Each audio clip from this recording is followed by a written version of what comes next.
Les examens balistiques et d'autopsie renseignent déjà les familles sur les circonstances de la mort de Thomas Sankara et de ses 12 compagnons.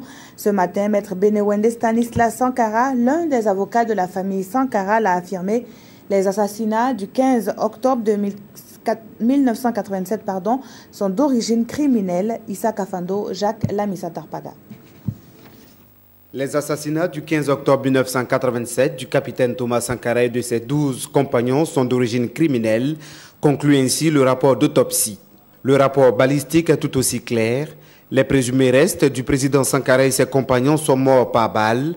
C'est maître Benewende Sankara, l'avocat de la famille Sankara, qui livre ces quelques informations contenues dans les rapports. Les types d'armes qu'on a pu identifier, c'est par exemple les G3, les Kalachnikov, il y a même des pistolets automatiques et peut-être même des grenades qui ont été utilisées.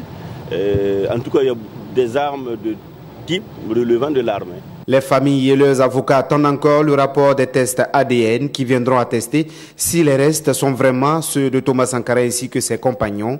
Des premiers éléments de l'exhumation effectués en mai dernier, l'avocat de la famille estime qu'il s'agit bien de Thomas Sankara.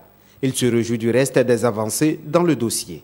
Ça fait quand même plus de 18 ans et je crois qu'on voit déjà se profiler à l'horizon une instruction sereine, sérieuse, où les droits de la défense sont garantis. Et tout ce que nous souhaitons, c'est que le juge ait cette sérénité jusqu'au bout pour faire son travail et qu'on puisse aboutir à la manifestation de la vérité.